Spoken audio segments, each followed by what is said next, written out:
Hey there, comic book friends. I'm Travis. Time for our edition of No Capes, where I talk about comic books that don't have to do with superheroes. This is for books for the week of December 10th, 2014. Think about that for a second. We'll just jump right into some books, no particular order. Punks, the comic, issue number 3. Also, like I say, I apologize in advance. A little bit under the weather and definitely run down. This is the final wind-up week before Christmas. I work in a variation of retail, and it has been extremely busy, and I'm extremely pooped. So we'll see how this goes. See how lively my reviews are, and how foggy and cloudy I am talking about the books, because there's some books here that I want to talk about. So we'll see if I can get that all across. Anyway, Punks number 3. The book is amusing. I like all the Punks books. They've been fun so far. This one doesn't have any dick punching in it, which has been kind of a thing that's gone on in all of them, with the exception of the tie that Fist is wearing here. His tie is awesome. If I could own an actual tie like that, I would wear it every day to work. And there's some supposed controversy around this cover because, of course, Fist is giving you all the finger. But on the same week that a comic came out that's got bitch written across the top of it, I don't see how that little finger could have been that. Oh, scandalous. At any rate, so I find Punks amusing and kind of in general. I like the style of the comic. I like this whole kind of, cutout thing. The characters are amusing and whatnot. My problem is with Punks, the comic, and using Punks is, for me, Punks has, there have to be some elements for it to be punk for me. And now this may sound silly to some people. It's like, whatever. But for me, punk has always had kind of some sort of social commentary somewhere along with it. That's what makes punk great for me. From the most popular named like punk bands that people can throw out there, like the Sex Pistols, or the Ramones, or those type of people, Dead Kennedys. They all had their social commentary, regardless of how they delivered it. The Ramones, you can say, well, they were kind of goofy and silly, but they were always delivering social commentary. The Sex Pistols clearly were, F you to the establishment. Dead Kennedys. Anyway, getting off the subject. This doesn't have it in it. The first issue kind of attempted to almost flirt with it, with the woman that was in it and how they were treating her. Almost flirt with it, and then as soon as it got right to the point where, oh, look, we might actually be addressing something, nope, it went off onto smashing lawn gnomes. So, there's a little bit of ACLU stuff in here, and maybe I'm too dim to get the social commentary.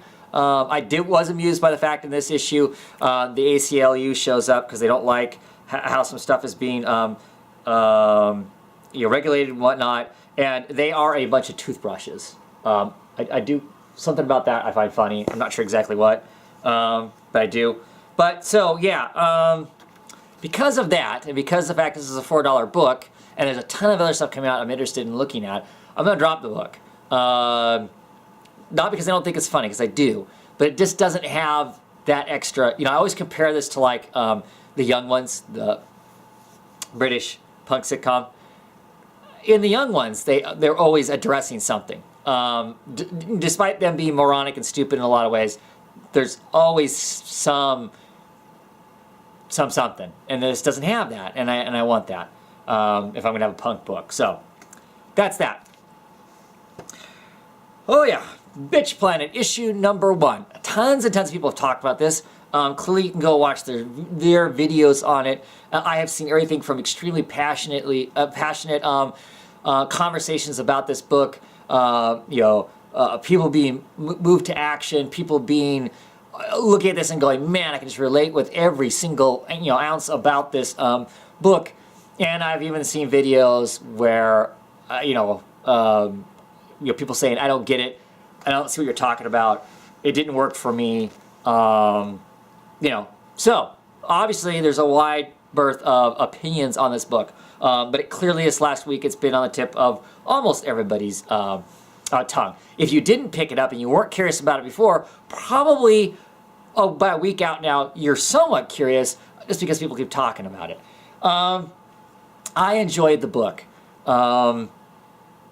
It sets up a lot of interesting and potentially cool things to work with to deliver all kinds of stuff. If the message of the book is what's talked about at the end of the book, the feminine message, that's what the message is of the book, and it seems to be that that's what the message is going to be about, just from listening to the author talk about it, and I'm A-okay with that, awesome.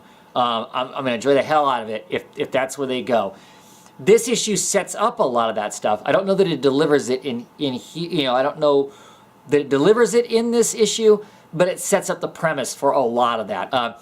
The book, basically, it's a kind of along the lines of an exploitation film, there were some exploitation films in the 70s of the women in prison, women behind bars, kind of a thing. And so you get that in here.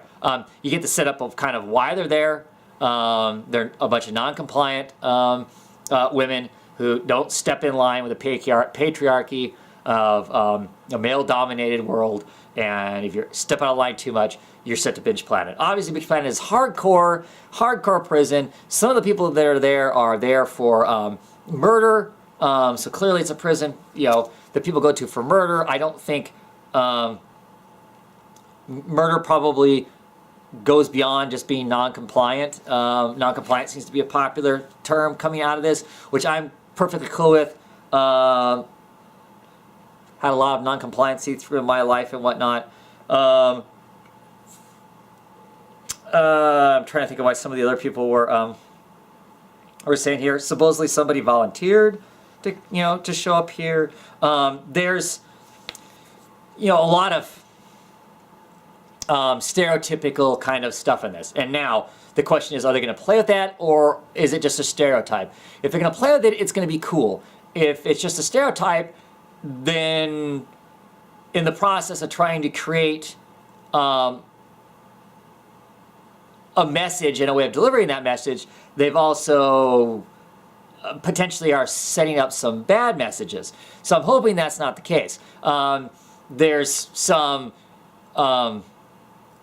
racial stuff in the book that I hope is addressed in some sense, that could be concerning. So, like I said, I really like this first issue. I like the way the art's done. I like the articles in the back. The back matter is really interesting.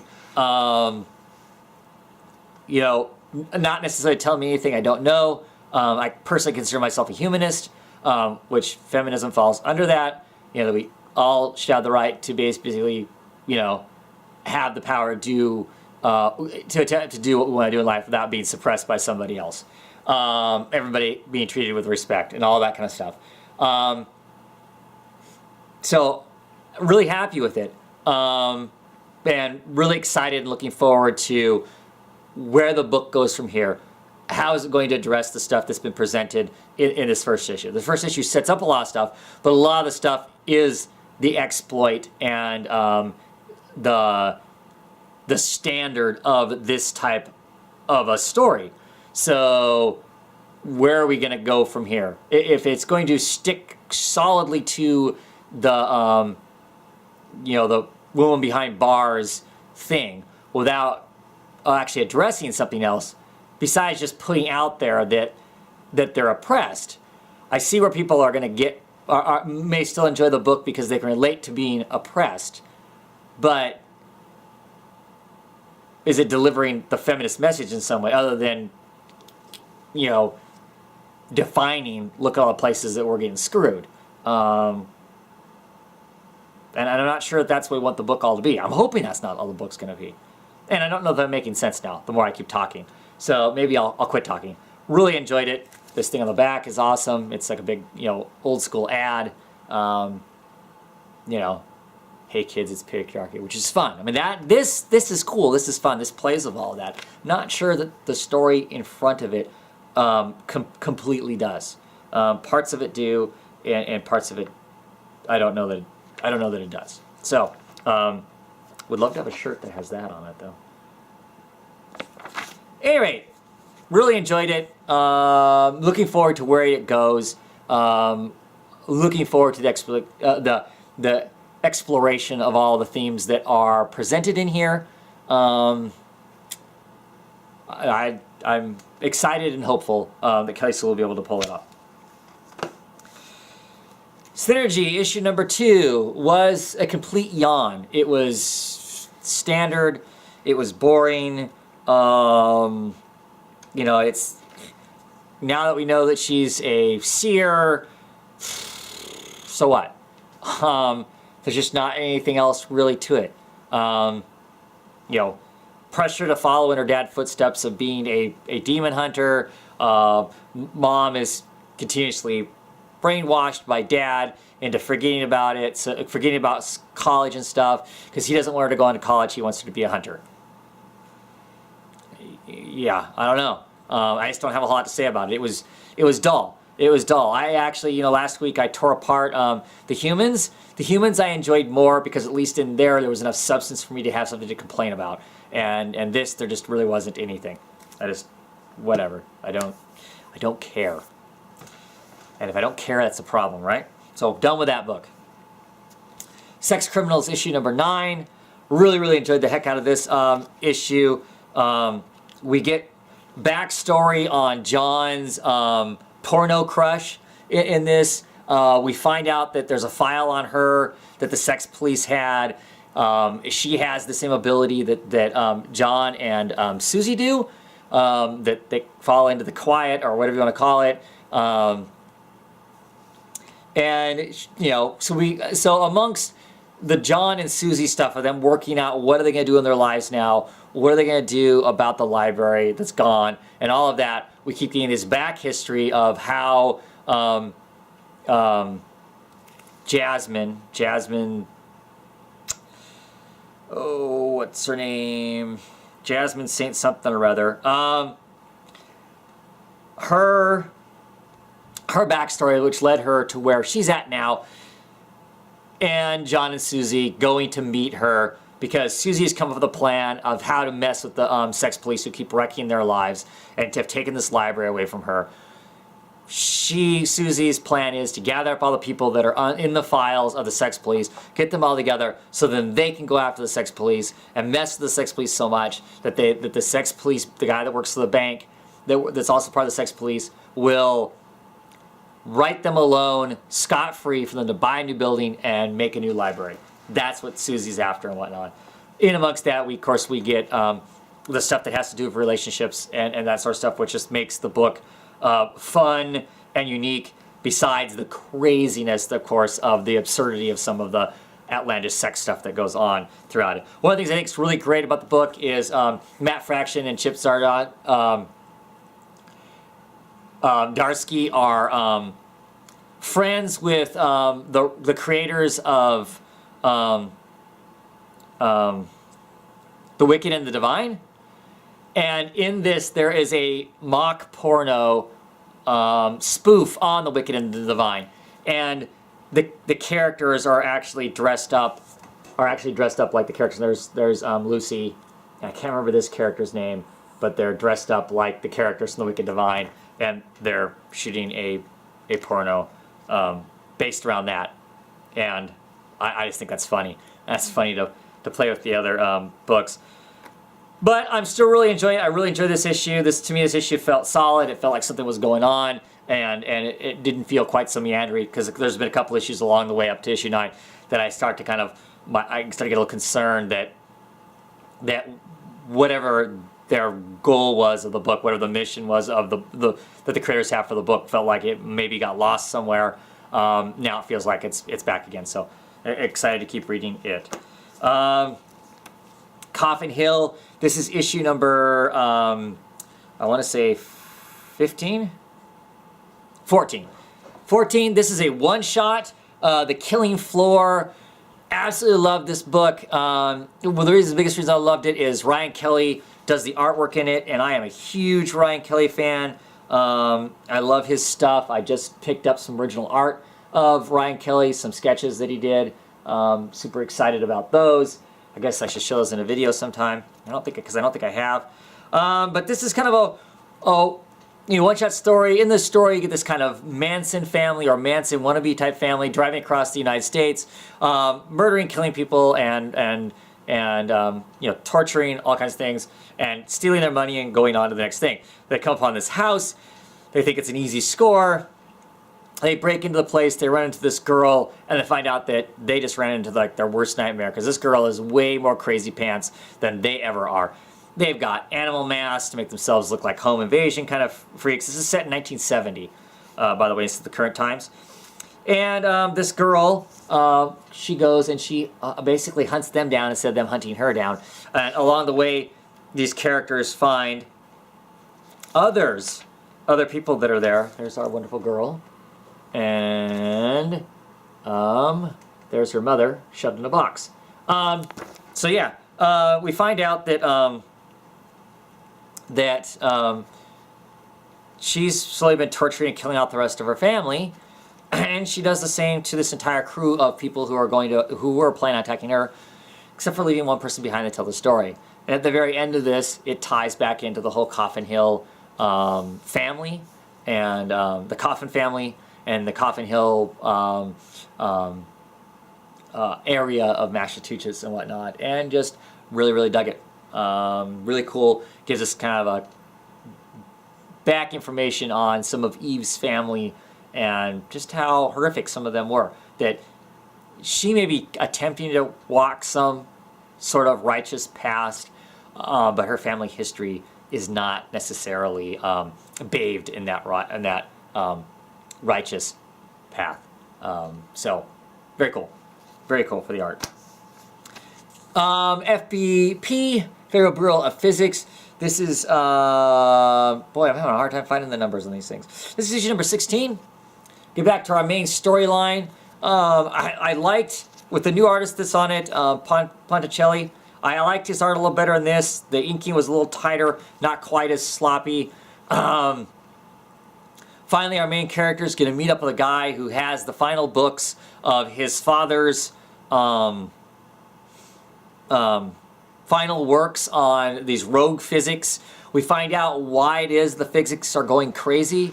The world, of course, the universe, of course, is made up of black matter, and that's what the universe is actually hung on. That's the framing that holds it all together.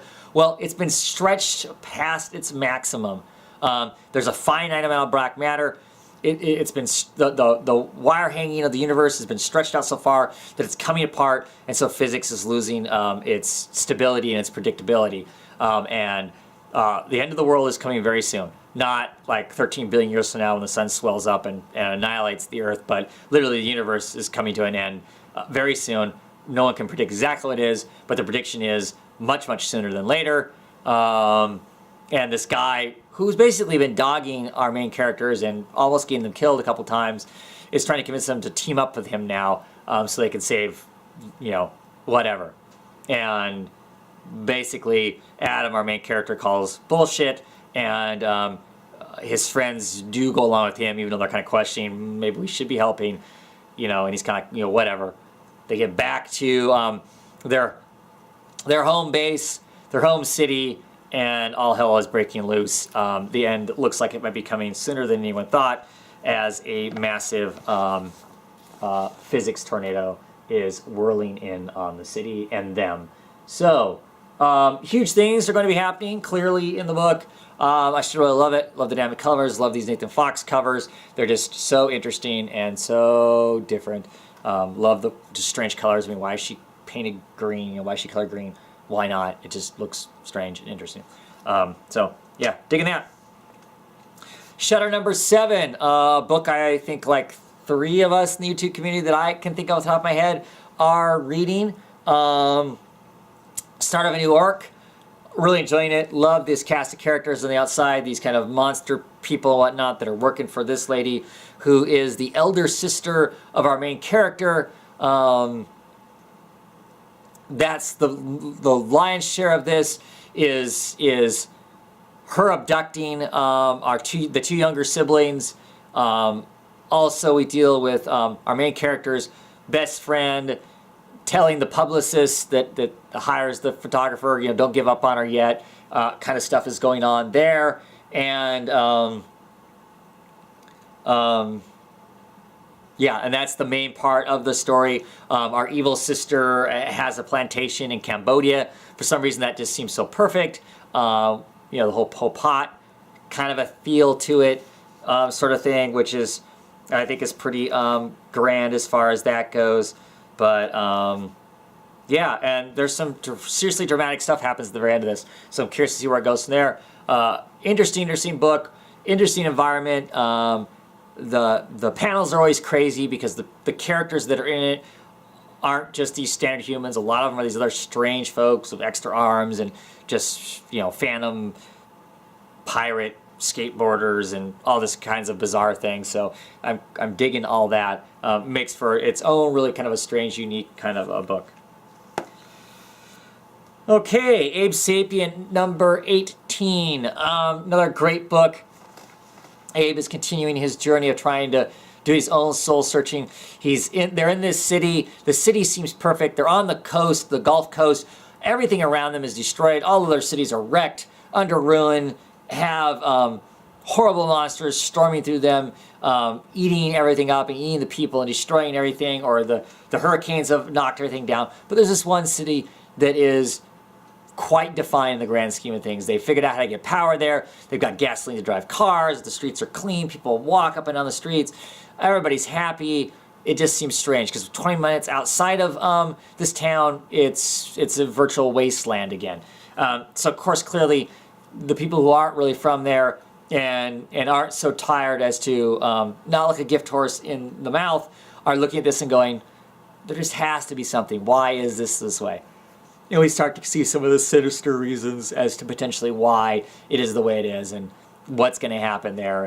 And that'll be interesting. And is Abe going to still be around to deal with it? Because Abe currently is thinking about going back to Massachusetts, his origin, basically kind of his birthplace, to see if he can discover more about himself on his soul-searching journey. He has a great conversation with Grace in this. Grace, basically, we kind of know her story, but now she kind of fills in the rest of it to Abe. I'll be curious to see, like, in the next issue, to find out how that affects Abe. And why did she do it? Did she do it because she really felt compelled to? Did she feel obligated to? Is she trusting Abe more? Where is her mindset at? And I just know stuff in this great town is going to break at some point, and how is that going to break Grace? Which will all be really interesting, I think. A really solid book. I don't know if there's really a place to jump on at for the people who ask. Is there a place to jump in at this at? I don't know if there really is. I mean, I know there a while ago there was one that said this is a great place, and you'll know all the stuff about Grace at that jump on point. I think it was at 15. But all of Abe's baggage you aren't going to know without having to do a little more exploring and whatnot. But it might be worth exploring. I really like it. It's a great book. Suicide Risk, issue number 20. 20 issues in on this great little independent book that you don't hear much anybody talk about. Really still enjoying it. Really still enjoying the art. The art's a little different in this one because Elena Casagrande, I don't know how you say her name, it had a little more help on some of her breakdowns and stuff in this. Had some inking assistance. So art's not quite the same, but still a really great story as all of our characters now have their powers, know their past, know their presence. They've been melded together. They're fighting for a place to exist. Meanwhile, the universe they came from is trying to completely kill them off and erase them from existence, going with a scorched earth approach. Some great battles go on in here. Some interesting moments towards the end as our main character throughout this thing, Mr. Winter, has to reconcile the fact he has two wives. He has two personalities. The two personalities have been molded together. He has a wife from Earth who he thinks he's raised a child with, and he has a wife from this other universe that he comes from, which he really did have a child with, and they've both come together. They've kind of met face to face. The wife from the other universe right now is unconscious and kind of in a coma state and needs some pretty serious medical care. And our main character is trying to reconcile, what does he do? Because he loves both women with all of his heart, more than anyone else he's ever loved. You know, they're both the woman of his dreams, the perfect person for him, his best friend, his lover, all of that wonderful stuff you envision about your partner. Both of these people are to him. So I'm really curious to see after he's been kind of left in this room with this, well, here I am. Curious to see how that part of the story gets told. I hope it does, because to me that's really fascinating. What do you do when you really truly do have the exact same emotional feel for both, and pretty much both have told you that the other can't live with the other? So what do you do? Do you choose? I mean, how does that work? I'll be curious to see how that part of it is, plus just the whole crazy story. They've cut off the other universe right now. It's been separated, so they're all on Earth. They have their powers. Now what? How does it all work out now? So, interesting stuff. Southern Bastards, issue number 6. Oh, Jason Aaron's trying to work on us to sympathize with, I feel sorry for the Coach Boss in this. They do a darn pretty good job. This is a gut-wrenching issue. This is a Jason Aaron indie book issue. You know, you see how rough it is. You think it's pretty tough. He goes through all this stuff, and you're like, yeah, you know, life's tough for a lot of us. That doesn't mean we end up being the monster that the coach ends up being as an adult. And then at the very end of this, you know, clearly the guy's life is seriously screwed up. You know, his home life is horrible as a kid. He fights really hard to get this one thing in his life. He has it right in his grasp, and then somebody F's it up for him dramatically. And at that moment, I was like, damn it, that sucks. Up until that point, I was like, yep, you got a tough life. Lots of people have tough lives. It doesn't still justify why you're such an a-hole as an adult. But man, the very end of this, ooh, great Jason Aaron, gut-wrenching point to it. Art by Jason Latour is wonderful through this. I love the colors. You know, it's all this oranges and red hues. It just seems to work very, very well. Occasionally, we get some. We get in the current times. We get some cooler colors in it, but all the flashback is in that darker reds and orange hues. And just excellent book. Good Jason Aaron stuff. And finally, Copperhead issue number 4. Really still loving this story. You know, it still has that kind of Western feel to it. We get some great scenes with the Deputy Bo here. Get some kind of, I don't know, post-traumatic stress, flashback kind of stuff going on with him to reflect back on his experiences in the war that he fought through. We get a great scene where the head of the copper mine here, the Copperhead place, calls up the sheriff's old superiors to go, okay, this woman is a bitch. She's a pain in the ass. How do I get rid of her? And the description, and the guy's trying to get rid of her. You know, he's a balding, squat, fat, rich man living high on the hog. And her ex-partner, proceeds to tell this long story about how, yeah, there was this fat, you know, rich guy who tried doing this and tried getting rid of her. And one day he turned up murdered. They couldn't really prove anything, but there was some suspicion, and she quit the force and left. Do you know of any fat rich bastards that you can, you know, set up for murder? You know, basically tell him to shut. It was a great way that he did it. I mean, just absolutely loved it. I mean, I don't tell it nearly as well as what it did, but really cool. Really dug it. There's some exciting stuff going on. There's the mystery, of course, of the murder. The sheriff goes out into the Badlands where nobody's supposed to go in the dark to hunt down our guy who supposedly has this family heirloom, which ties him to the murder of this family. Curious to see where that goes to. Curious to see what the Badlands are like that nobody's supposed to be out in. Yeah, wonderful stuff. Very much a surprise gem, and just a really fun tone to the book. Great stuff. And that is it for this week. Thanks for hanging along with me and my yawns and my extra ums and potentially brain farts along the way.